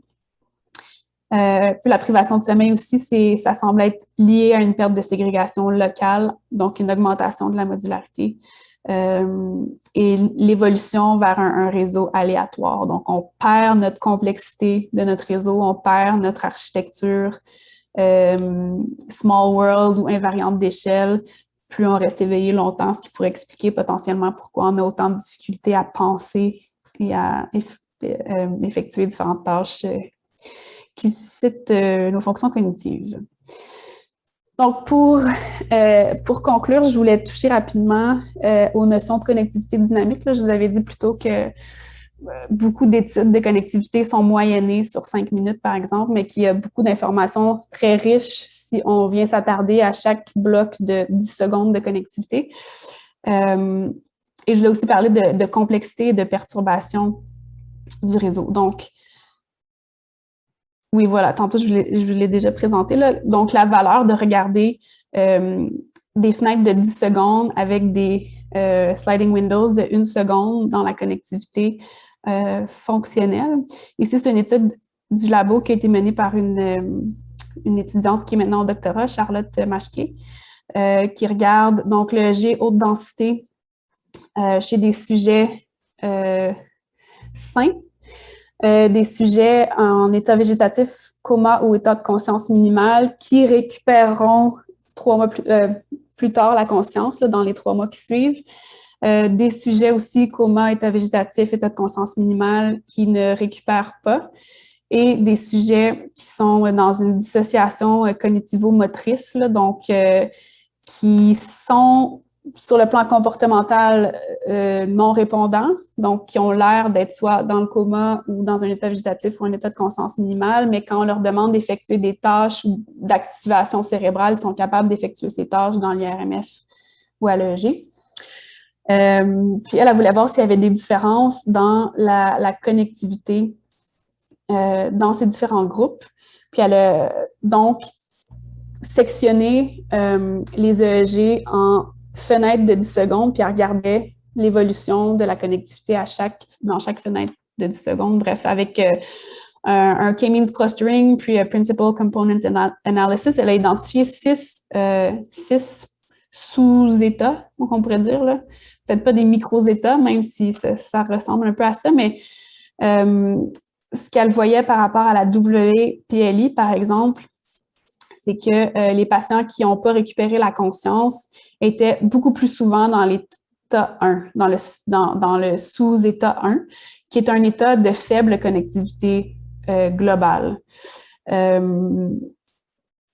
On voit qu'il y a de la différence. Par exemple, le stade 4, ce serait un stade où il y a une très forte connectivité globale, puis on voit que c'est vraiment les sujets sains qui passent plus de temps, même si ce n'est pas significatif, là, il y a beaucoup de variabilité quand même. Mais elle a commencé à explorer cette notion de connectivité dynamique, puis elle a vu qu'il y avait des différences quand même entre les groupes sur qui passe combien de temps dans quel état de connectivité. Elle a regardé la probabilité de transition d'un sous-état à un autre, encore avec les mêmes sujets, la WPLI. Donc, les patients qui ont récupéré n'étaient pas statistiquement différents du groupe de sujets sains par rapport à leur probabilité de transitionner d'un état à l'autre. Donc, c'est comme si les patients qui n'ont pas récupéré, puis ceux qui étaient dans un état de dissociation cognitivo-motrice, lorsqu'ils entraient dans un sous-état de connectivité, ils y restaient plus longtemps que les patients qui ont été capables de récupérer la conscience. Donc, la capacité de passer d'un état de connectivité à l'autre, la rapidité ou la la probabilité que tu passes d'un état de connectivité à l'autre était donc associée à une capacité d'être conscient et de retrouver la capacité à répondre.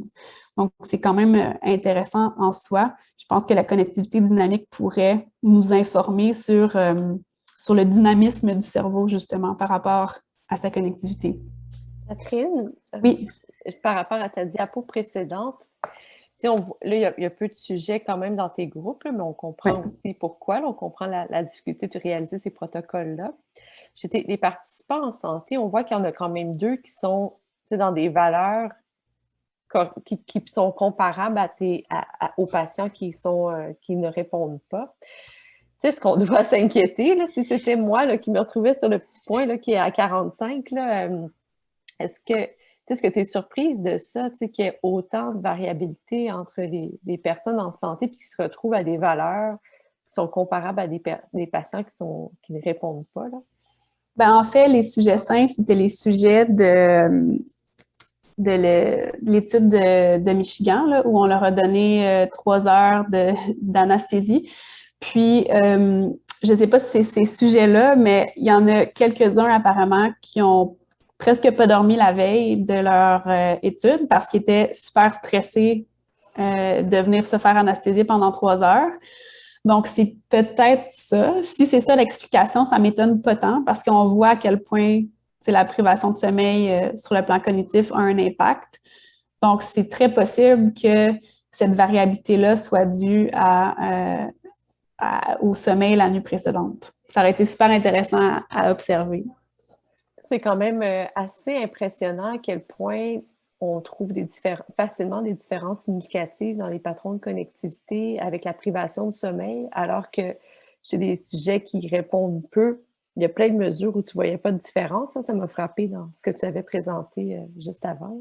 C'est vrai. Mais je pense qu'il y aurait aussi intérêt, en tout cas, à regarder à quel point chez un même sujet, ça fluctue sur 24 heures. Là. Pas par rapport à, peut-être par rapport à la rythmicité circadienne, mais par rapport au sommeil, à l'éveil. Je suis certaine que c'est très variable d'un individu à l'autre. Puis évidemment, ça va devoir être validé dans un groupe beaucoup plus grand. Mais quand même, ça reste intéressant. Oui, merci. Roger. Bien, ensuite, à la question de Nadia, c'est une question peut-être un peu bête, là. Je suis un peu impulsif en la posant, mais est-ce qu'il y a un gradient de résistance au changement dans les réseaux? C'est plus facile de réduire un réseau que de le grossir? Quand tu compares une même condition expérimentale, par exemple. Il y a des mesures qui tentent de quantifier ça, là, des mesures de susceptibilité qui viennent un peu capturer à quel point ton réseau il est susceptible d'être influencé par un stimulus externe. J'ai un collaborateur au Michigan qui avait dit qu'il pensait que la TDCS pourrait probablement moduler le réseau, la susceptibilité d'un réseau. Mais c'est tout ce que je sais. Parce que dans un sens ou dans l'autre, est-ce que, puis pour peu importe la raison, est-ce que c'est plus facile donc de réduire un réseau que de le grossir? Selon une des mesures que tu nous as écrites au départ, là, il y a l'espèce d'état de résistance au changement d'un réseau. Mm-hmm. On ne sait pas.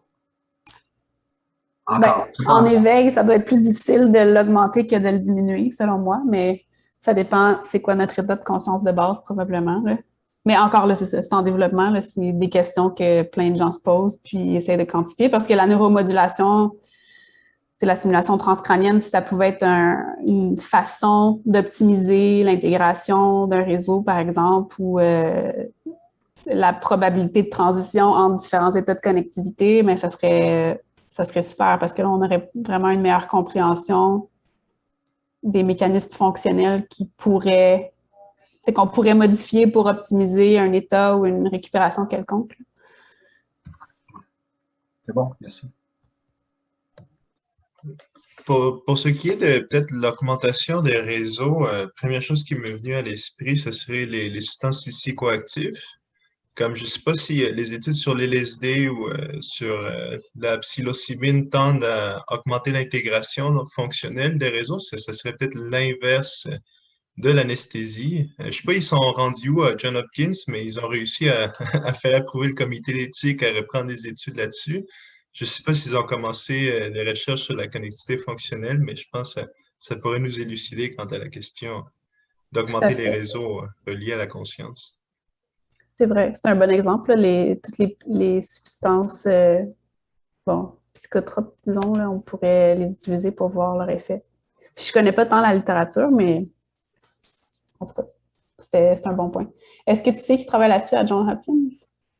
Euh, je peux regarder le nom puis l'écrire, là, mais c'est quand même un grand académique. Là. Il y a comme 400 articles là, publiés. Là. Je te reviens là-dessus. C'est bon.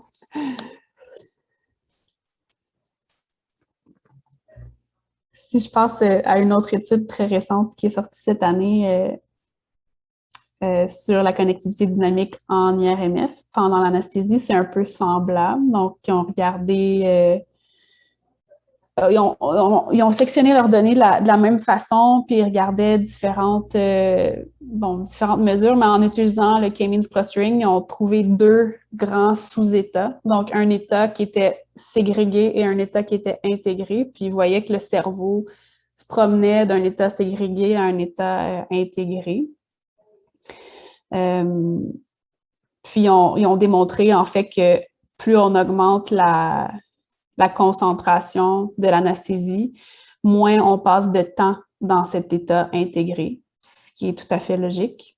Si on comprend que l'anesthésie induit une perte d'intégration puis une augmentation de la ségrégation. Donc, ils viennent appuyer ces résultats. Puis, on voit aussi la propensité à avoir un réseau small world, en petit monde, est aussi diminuée avec la profondeur de l'anesthésie, autant dans les sous-états intégrés que dans les sous-états ségrégés.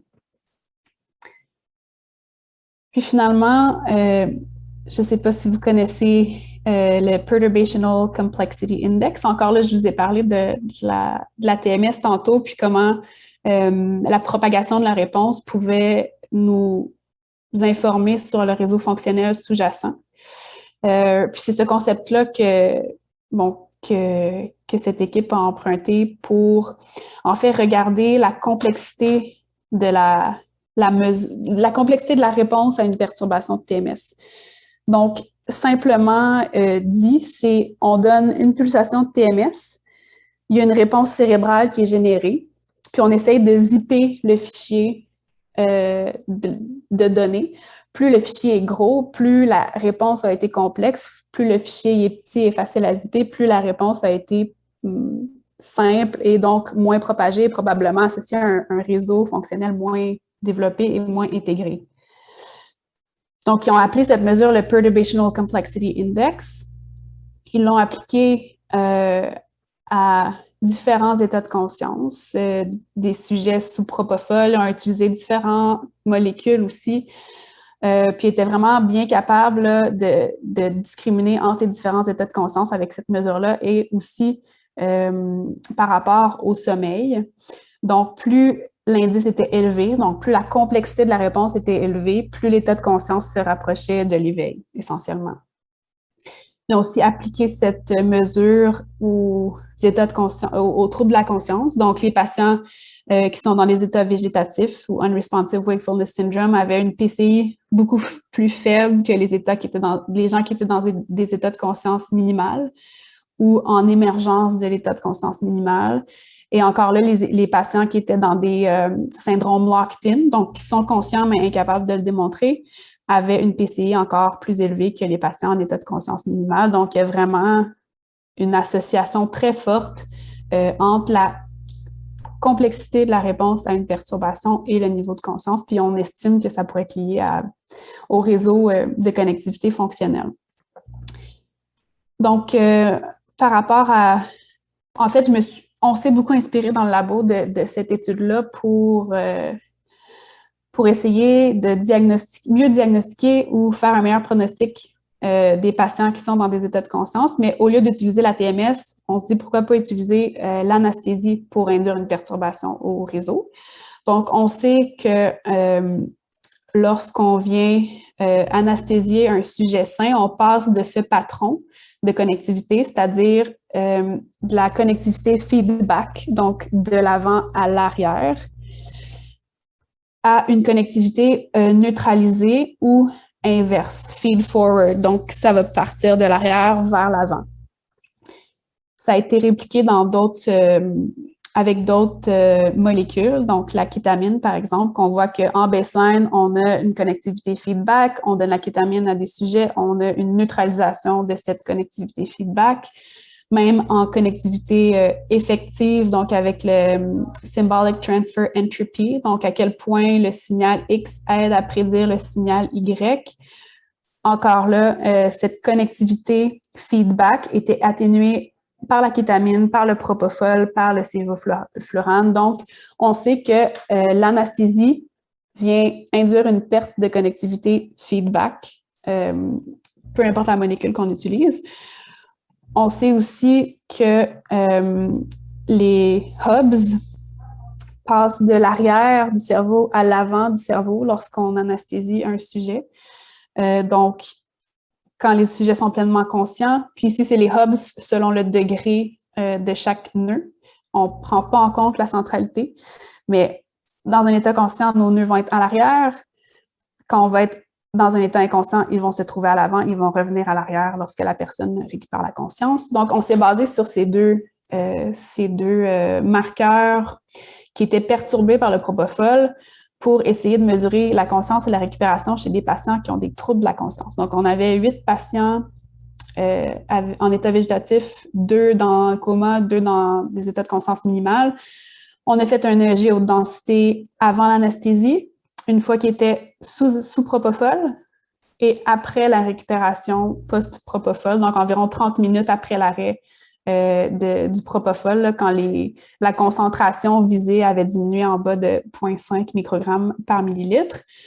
On a regardé la topologie des hubs et la connectivité, dans le fond, en utilisant la Directed Phase-Lag Index, voir si cette connectivité feedback était affectée par le propofol. Donc, notre hypothèse était que si les patients sont conscients ou sont capables d'être conscients, bien, si on leur donne du propofol, leurs réseaux vont changer. Ils vont perdre conscience. Ils vont perdre quelque chose parce qu'ils vont être sous anesthésie. Alors que s'ils n'ont pas ce potentiel conscient-là et ils sont déjà inconscients ou incapables de récupérer la conscience, quand on leur donne du propofol, leurs réseaux vont être peu affectés par cette perturbation parce qu'ils sont déjà inconscients. Donc, on a vraiment contrasté les changements. En fait, on a contrasté la topographie des hubs avant, pendant, après l'anesthésie et les matrices de connectivité avant, pendant, après l'anesthésie. Assez relativement simple, c'était vraiment des contrastes. Puis, on a combiné la mesure de reconfiguration des hubs et de la connectivité fonctionnelle dirigée pour construire cet indice-là, le Adaptive Reconfiguration Index, qu'on l'a appelé, qui combine donc la reconfiguration des hubs et de la connectivité fonctionnelle dirigée. Donc, plus notre ARI est élevé, plus on a une réponse complexe de reconfiguration à la suite du propofol, notre hypothèse étant que ça pourrait indiquer un potentiel de conscience. Donc, ce qu'on a trouvé chez les patients qui ont récupéré, donc ici, ce patient était dans un coma. En baseline, donc resting state, avant l'anesthésie, ces hubs étaient en arrière. Il y avait une connectivité fonctionnelle feedback dominant. Quand on lui a donné du propofol, on a vu ces hubs changer leur topographie, se sont promenés vers l'avant. Puis on a eu une neutralisation, même une inversion de la connectivité dirigée. Puis tout ça est revenu comme en baseline ou relativement là, après l'anesthésie. Ce patient a récupéré la conscience. Donc, on a fait un suivi 3 mois post et il avait récupéré la conscience. Ce qu'on a vu chez les patients qui n'ont pas récupéré la conscience dans les 3 mois, c'est qu'il y avait une absence de réponse, un peu comme ça à quoi on s'attendait. Donc, en baseline, tout comme en anesthésie, il y avait très peu de changements entre les hubs et la connectivité fonctionnelle dirigée, où il y avait des patrons déjà pathologiques en baseline. Donc, des hubs en avant, quand on n'est pas sous anesthésie, c'est pas normal. Puis la connectivité était vraiment aléatoire, là. Il n'y avait pas vraiment de relation feedback ou feed-forward, puis ça changeait peu avec l'anesthésie. Donc, ces patients n'ont pas récupéré. Donc, ce qu'on a vu, on a pu confirmer, donc on avait vraiment seulement 11 sujets, là, donc c'est pas beaucoup, mais chez ces 11 sujets, il y avait une différence importante entre le Adaptive Reconfiguration Index. Donc, les sujets qui ont récupéré, il y avait vraiment un indice beaucoup plus haut de reconfiguration suite à la perturbation et donc probablement peut-être un réseau mieux intégré ou capable de répondre de façon plus globale à cette perturbation que les patients qui n'ont pas récupéré. Puis encore là, en appliquant un K-means, on était capable de séparer bien les clusters, donc les patients qui allaient récupérer de ceux qui n'allaient pas récupérer. Ce qui nous dit que ça pourrait vraiment être un outil clinique intéressant pour aider au pronostic des patients. Donc, si on donne du propofol pendant 10 minutes à un patient au chevet, puis on voit qu'il y a vraiment une reconfiguration marquée, on pourrait peut-être informer le pronostic clinique, puis prendre des décisions cliniques en fonction de la possibilité que cette personne récupère. Alors que si on n'a aucune récupération, aucune reconfiguration suite au propofol, à ce moment-là, on a une bonne idée qu'il y a une faible chance que cette personne récupère la conscience. Évidemment, c'est à valider dans un plus grand échantillon là, parce qu'on en avait seulement 11. Mais on a downsamplé notre EEG. Donc, on avait 128 électrodes à la base là, quand on a développé l'indice. Puis ensuite, on a refait les analyses, mais avec seulement 18 électrodes d'un seul côté de la tête. Puis, les résultats étaient presque identiques. Donc, on était quand même capable de capturer les changements dans les hubs et la connectivité fonctionnelle dirigée suite au propofol, même avec 18 électrodes. Donc, c'est plus faisable en milieu clinique. On pourrait peut-être le faire au chevet plus facilement qu'avec un EEG haute densité. Et c'est ça, on va tenter de le valider dans un plus grand échantillon. Donc, j'espère que ça fait un tour d'horizon assez complet pour répondre à vos questions, vous donner une introduction sur la théorie des graphes, la complexité, tout ça. Je pense que c'est un domaine vraiment fascinant que moi, je ne trouve pas si compliqué. Là. On disait que c'était connectivité pour les pros, mais en fait, tous les outils pour les calculer existent déjà. Je pense que c'est assez facile à appliquer. Ensuite, c'est comment choisir différents paramètres, comment moduler ces paramètres pour répondre à des questions. Mais je pense qu'en sommeil, il reste beaucoup à faire. Donc, la voie est libre là, si c'est un domaine qui vous intéresse. Ça va me faire plaisir de contribuer à des études dans ce sens-là. Merci beaucoup, Catherine. Je suis convaincue qu'il va y avoir beaucoup de demandes de collaboration avec toi quand tu vas arriver en janvier. Puis je soupçonne même qu'il y en a qui vont s'y prendre à l'avance puis qui vont te contacter avant le mois de janvier pour être sûr d'avoir une priorité dans les collaborations. Moi, ça me donne un peu le vertige quand je vois tout ce qu'on peut faire. Je veux dire, quand j'ai commencé mon doctorat, là, ça fait quand même un petit bout, là, mais on faisait l'analyse spectrale, puis c'est à peu près les analyses les plus complexes qu'on faisait dans l'analyse de signal. De voir qu'est-ce qu'on est capable de faire. Puis quand tu parles de 18 électrodes, ça ressemble beaucoup quand même à nos gros montages en sommeil, les gros montages typiques qu'on a. Donc, des données avec des montages de 18, 20 électrodes en sommeil, on en a des tonnes. Donc, il y a une quantité de projets faisables assez incroyable. Donc, merci beaucoup pour ta présentation. Je pense que ça nous donne effectivement un beau tour d'horizon, puis ça nous explique un peu tous les concepts, mais tout ce qui reste à faire aussi pour comprendre qu'est-ce que c'est cette connectivité-là dans différents états de conscience. Là. Je pense qu'il y a vraiment beaucoup de choses à faire. Je vais prendre des commentaires ou des questions. Il y a Guillermo déjà qui a levé sa main, je vais le laisser aller. Très bonne présentation, Catherine. Merci. J'ai deux questions, mais vraiment, je pense qu'elles convergent. En gros, je me demandais quant à la littérature en EEG, possiblement haute densité et les rêves lucides. Je sais que c'est difficile de faire, mettons, de la localisation de sources en IRM, vu que tu sais, c'est des événements qui sont très difficiles à contrôler et à prévoir. Mais je me demandais s'il y avait de la littérature en EEG haute densité quant aux transitions de conscience quand on passe du REM normal à un rêve lucide. À ma connaissance, non. Puis Antonio, on en avait discuté brièvement parce que il souhaite faire l'acquisition d'un EEG haute densité. Puis je pense que ce serait un phénomène qui serait vraiment intéressant à regarder. Puis ça serait pas si difficile de faire de la localisation de source si on peut avoir un IRM anatomique avant la nuit de sommeil. Ça, c'est pas un problème. Il y a différentes façons aussi, même avec les systèmes de haute densité maintenant, où on peut scanner l'emplacement des électrodes sur le scalp, puis ça nous permet d'augmenter notre précision dans la localisation de source. C'est sûr que c'est quand même complexe là, comme procédure, mais c'est faisable. Donc, c'est des choses qui vont être intéressantes à regarder. Puis moi, je pense que ça n'a pas été fait encore. OK. Et en général, dans les transitions d'état de conscience, où est-ce qu'on en est un petit peu dans les localisations de sources des substrats qui sont peut-être responsables de la conscience? Je sais qu'on parlait dans la littérature un petit peu du cortex préfrontal.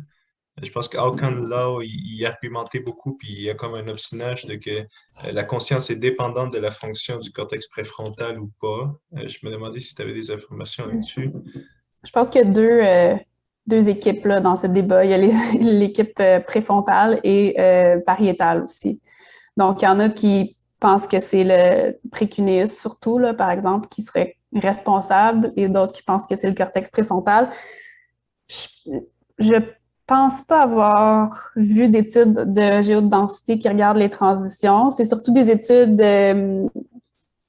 chez les rongeurs où ils vont inhiber l'activité d'une région ou d'une autre, puis voir quelle influence ça a sur la capacité du rongeur à se réveiller, à redevenir actif, là, mais il n'y a pas de réponse encore à cette question.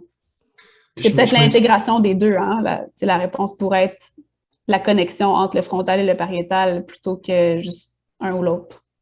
Exact, parce que je me dis que ce serait particulièrement intéressant dans le phénomène des rêves lucides parce qu'on enlève un petit peu certaines variables contingentes comme la transition globale du corps qui s'endort. Parce que en rêve lucide, en fait, tu restes quand même endormi. Donc, il y a vraiment, on dirait qu'il y a vraiment juste la switch de la conscience qui s'allume et on a un plus grand accès à l'intégration fonctionnelle de notre cerveau. Tu sais. C'est commun qu'on rêve puis on se rappelle pas du trois quarts de notre vie et tout à coup on tombe lucide et tu sais, c'est ce trou qu'il y avait dans notre mémoire, il se réintègre tout en restant endormi. Donc, j'espère qu'on verra des recherches là-dessus dans le futur. Bon, t'es-tu rendu au doctorat? Parce que tu pourrais faire un doctorat là-dessus. Pas encore. J'applique bientôt. Bon. Mais c'est sûr, en tout cas, je pense qu'Antonio et moi, on en avait parlé, puis c'est exactement ça qu'on se disait. C'est vraiment une fenêtre intéressante pour aller voir ce qui se passe, puis qu'est-ce qui est actif pendant cette petite fenêtre de temps-là où le dormeur dort quand même. Là. Ouais. Hugo? Yes, moi j'ai encore une petite question de méthodologie cette fois-ci. Tu as un peu répondu à la fin quand tu expliquais que vous avez parti de 128 électrodes à 18 électrodes. Et parce que moi, ce que j'ai compris en tout cas, c'est que la plupart des méthodes que tu montrais, elles ont l'air d'être assez gourmandes en données. Et Jean-Marc Lina avait parlé de ça la dernière fois, qu'il nous fallait beaucoup de données pour avoir ce genre de mesures, de métriques.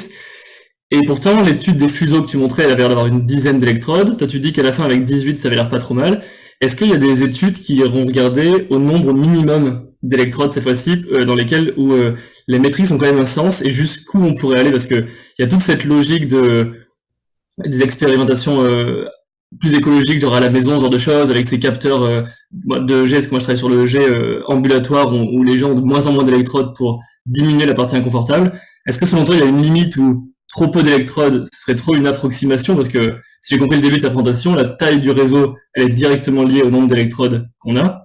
Donc, est-ce que avoir trop peu d'électrodes, ce serait même pas la peine d'essayer ce genre de choses parce que ce serait trop une approximation? Oui. J'ai un collègue dans le labo qui a fait une étude où il a comparé la WPLI et la DPLI entre un EEG haute densité puis différents genres de gadgets EEG qu'on peut utiliser à la maison là, ou plus portatifs. Je pourrais peut-être envoyer la référence à Nadia là, si c'est quelque chose qui t'intéresse parce que en somme, c'était assez mauvais. Il y en avait une qui était quand même capable de capturer c'est la connectivité feedback, par exemple, puis les changements. Mais les autres n'étaient pas capables de capturer ça. Quand on en discute, par exemple, avec nos collaborateurs au Michigan, eux, ils disent qu'en bas de 60 électrodes, le graphe n'est pas super fiable. C'est probablement vrai. Là. Si on a si peu d'électrodes, on mesure vraiment, c'est vraiment une approximation très globale de ce qui se passe en dessous des électrodes. Donc, c'est minimalement un EEG de 64. Je pense que si on veut avoir des données relativement robustes, ça prend ça. Là. Nous, on partait de 128, mais sur le casque de 128, il y en a beaucoup qui sont sur le visage ou dans le cou, donc on en éliminait presque 20, 25. Fait que finalement, on se ramassait avec une centaine d'électrodes. Puis habituellement, c'est ce qu'on voit dans les études. Donc, oui, c'est quand même possible de mesurer la dépendance ou la corrélation entre deux électrodes, même si on a juste deux électrodes dans notre réseau. C'est juste qu'après ça, parler de graphes, oui, non, bien sûr. c'est difficile. Ouais. Ok, merci beaucoup.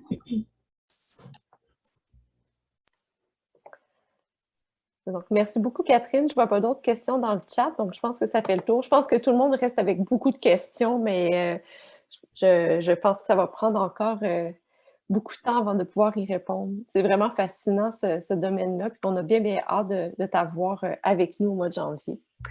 Pareillement pour moi.